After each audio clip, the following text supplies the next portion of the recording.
Hello বন্ধুরা, এই যে লক্ষ্মী পুজো সোমবার হয়ে গেছে, কিন্তু এডিট করতে একটু দেরি হয়ে গেছিলো। তার পরের দিনই করেছি, কিন্তু পোস্ট করতে আরও 2-3 দিন দেরি হয়ে গেল, কারণ সময়ের অভাবে দেওয়াই হচ্ছিল না ভিডিওটা।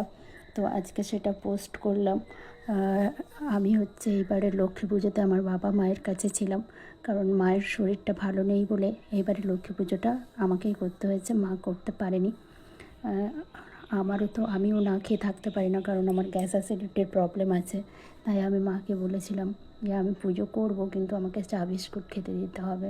তো আমাকে চা বিস্কুট আমি খেয়েছি। তারপরে আমি 5:30টার সন্ধ্যা 5:30টার সময় গিয়ে পুজোটা কমপ্লিট করেছি।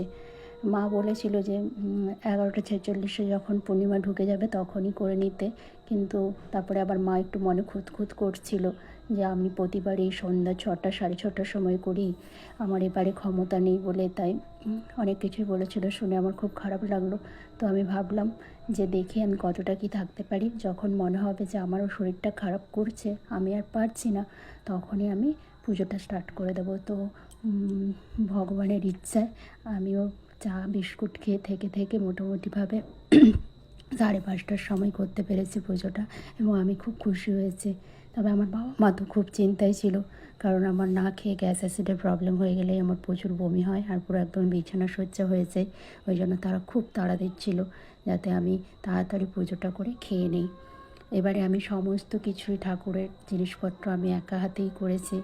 যেমন হচ্ছে লুচি করেছি, তারপরে হচ্ছে সেমাই করেছি, ক্ষীর করেছি, তারপরে 5 রকমের ভাজা করেছি, কাটাকুটি, লুচি মাখানো, বেলা সমস্তটাই নিজে করেছি। আর মা সকালবেলা স্নান করে ঠাকুরের দিকটা একটুখানি গুছিয়ে রেখেছিল, ওই ঠাকুরকে মালা পরিয়ে, তারপরে হচ্ছে ওই চারিদিকে ওই তীরগুলো দিয়ে ওই সুতোটা পরিয়ে দিয়েছিল। তারপরে আমি সমস্ত কিছু নাড়ু বানিয়েছি।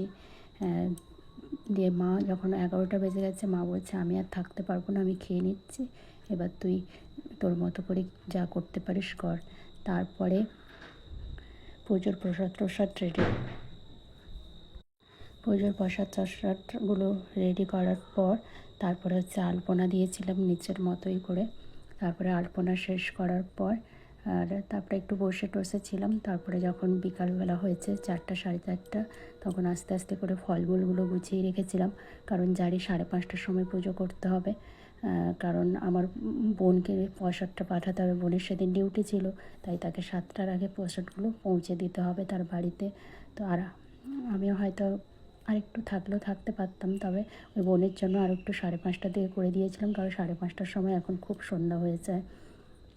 তো ওই যে দেখতে পাচ্ছেন আমি আমার নিজের মতো করে এই যে বসে গেছি শাড়ি টাড়ি পরে পুজো করতে। আলপনা দেওয়ার পর তারপরে প্রসাদটা কেটেছি, প্রসাদ কাটার পর তারপরে জামাটা ছেড়ে শাড়ি পরেছি, না তার আগে আলতা পরেছি। আলতা পরে তারপরে হচ্ছে শাড়ি টাড়ি পরে রেডি হয়ে তারপরে হচ্ছে এই যে পুজোতে আমি বসেছি। এবার আমি আমার মনের মতো করে পুজো করছি। আমি মনে করি যে হচ্ছে নিজের মন থেকে যতটুকু সন্তুষ্ট হয়ে ঠাকুর তারপরে পুজোটাই নেয়।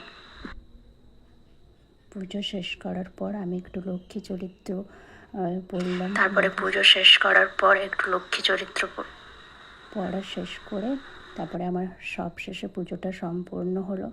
তারপরে পুজো টুজো শেষ করার পর প্রসাদ টসাদ খেয়ে ব্যাস উপবাস ভঙ্গ হলো।